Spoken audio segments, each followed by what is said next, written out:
Continuing with the World Bible, edited by Robert O. Ballou.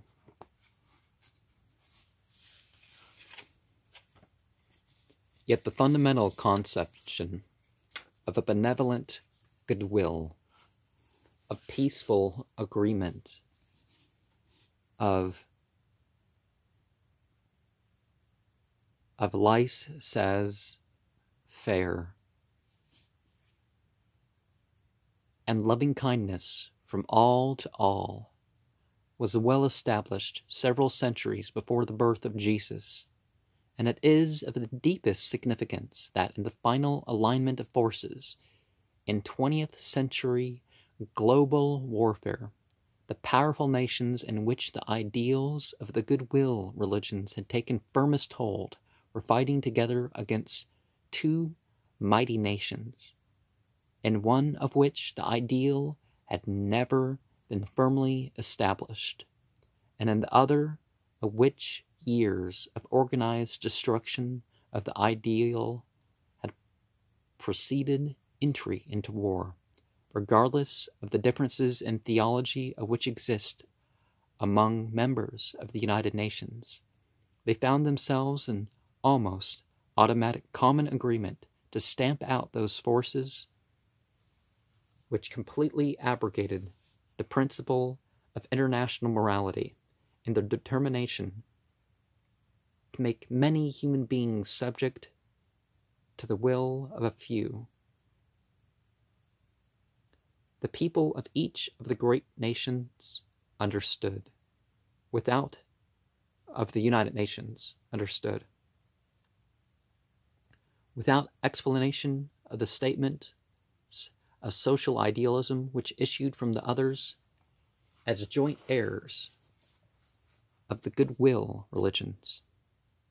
They stood on common, ancient, holy ground. Now, it may not be necessary for people to have religion to have certain values, but one cannot deny that certain of these United Nations and other values found their way from religion.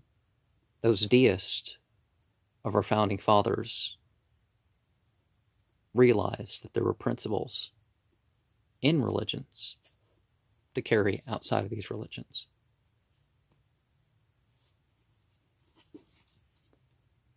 With even that much union achieved by means of the awful flux of war, will it be lost when the grim immediacy has passed?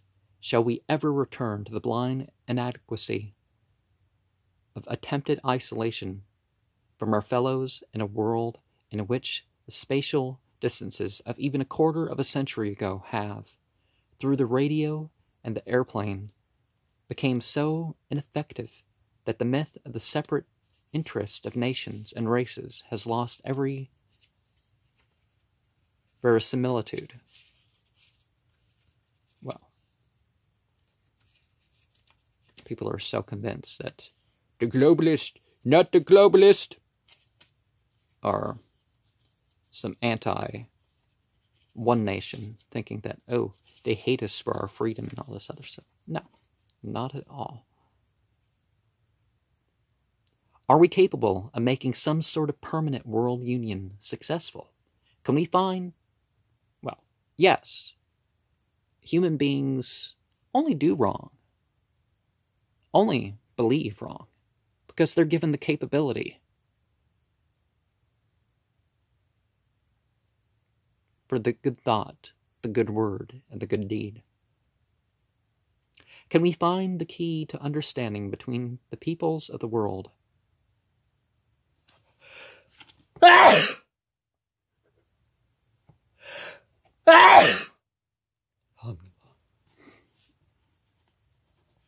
Can we find the key to understanding between the peoples of the world, which will make it unnecessary for us to engage in worldwide warfare every quarter of a century? And did we really stop before the war of terrorism? 34 million people killed in soft hits the type of warfare that has never been part of an Islamic war, wars against something other than military and government. You know, I mean, did we ever stop? Not in modern times. Where shall we start on our search for understanding the peoples of the East? For instance, who to most of us have seemed as far removed from our lives and interest as the characters in a fairy tale? Carlyle had an answer to that question in Heroes and Hero Worship. He wrote, "It is well said, in every sense, that a man's religion is the chief fact with regard to him, a man's or a nation of men's. By religion I do not mean the church creed which he professes, the articles of faith which he will sign, and in words or otherwise assert, not this wholly, in many cases, not this at all. We see men of all kinds of professed creeds attain to almost all degrees of worth or worthlessness. Under each or any of them, this is not what I call religion. This is profession and assertion, which is often a profession and assertion from the outworks of the man, from the mere argumentative region of him, if even so deep as that. And I have often talked about how being churchy and religious is not the same. Even being observant is not the same as being religious. Although it's a step up from churchy now, isn't it?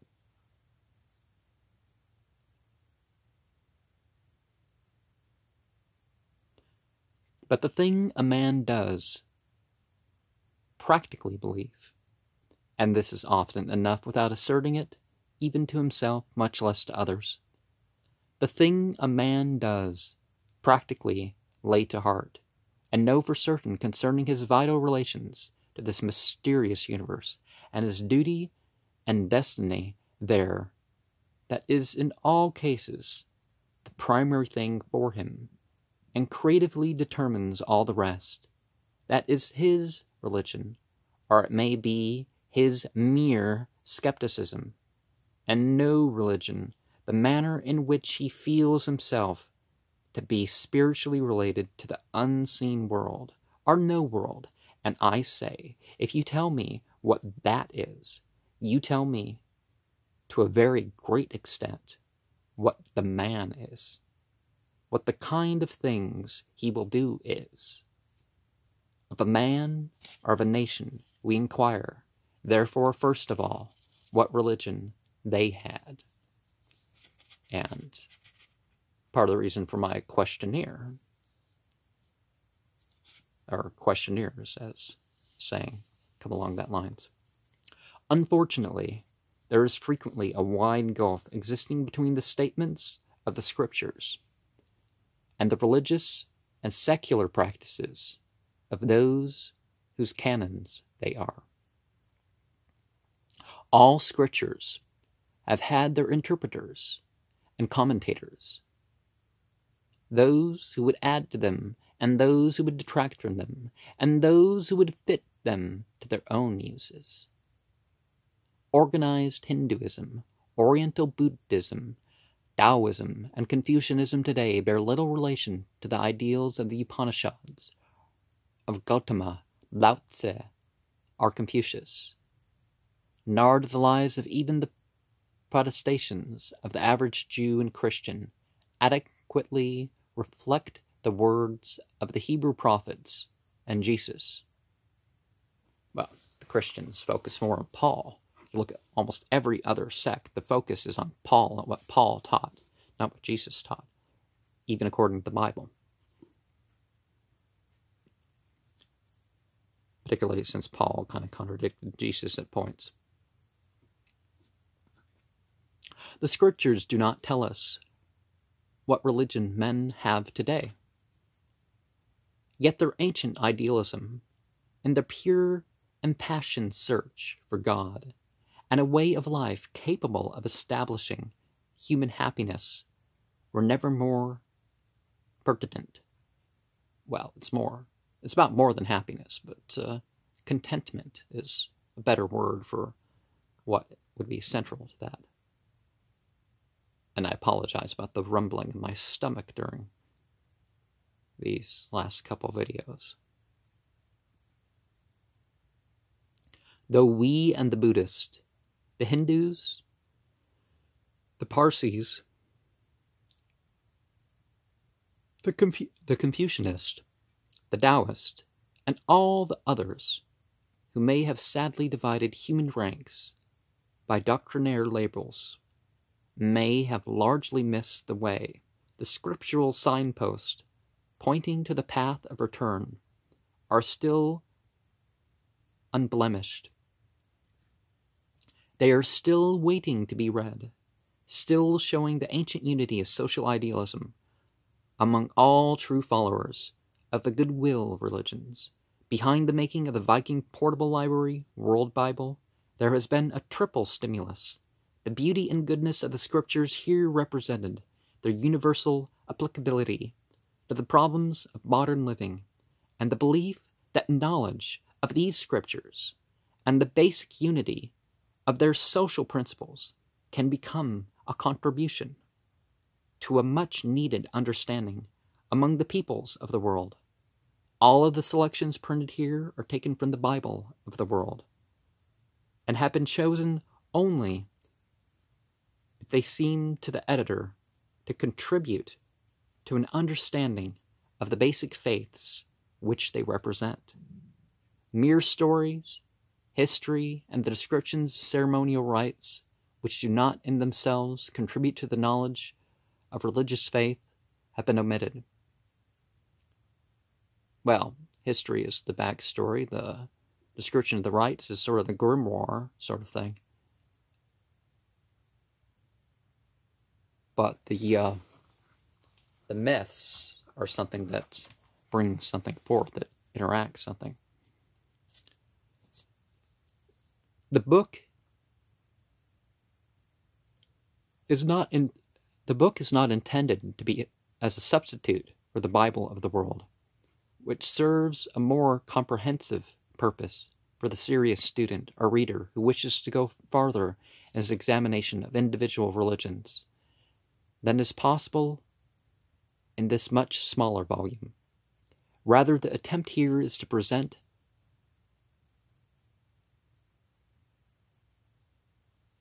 the gist of each of the world's 8 most influential religious faiths, as revealed by their basic scriptures, in one compact volume for the reader who has little leisure. And for most of the faiths, when you go the congregation, the priest, and the book, well, the book is really an edited down by the group of priests, or some editions. The order in which the scriptural selections are presented is not chronological, nor is any evaluation of relative importance intimated by their arrangement. The world's great religions fall into 3 groups: those which originated with the descendants of the Indo-European races, Hinduism, Buddhism, and Zoroastrianism; those which originated with the Semitic races, Judeo-Christianity and Islam. There's no Mohammedanism, unless you include that one Sufi sect, the Muhammadiyah. And those which originated with the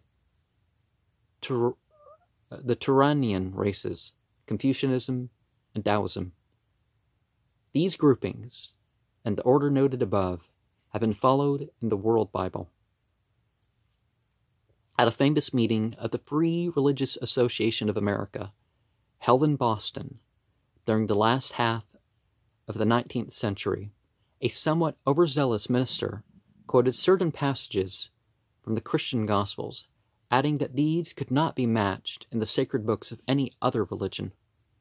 And that thing about abrogation that's mentioned in Quran proves that wrong. That anything you're going to find equaled or matched in Quran, that's good and true. At this point, Ralph Waldo Emerson, who was in the audience, rose and said quietly, "The gentleman's remark proves only how narrowly he has read. One aim of the Viking Portable Library World Bible is to make it possible for those whose time for reading and research is limited to disprove the gentleman's remark for themselves, and in so doing to add to their quota to a better understanding between the peoples of the world." Now, no innovation among the messengers is a point that's important in understanding my last statement. I am saying that for their time and place, before that international messenger, we had, truths, ever repeated, like in the Bhagavad Gita, that there's a sent one whenever the social order starts to fail. And in this age, we're passing on books. We're people passing on what we're finding out about the past. So we need to bring out our light, our love, and make it work for our life, for other people's life.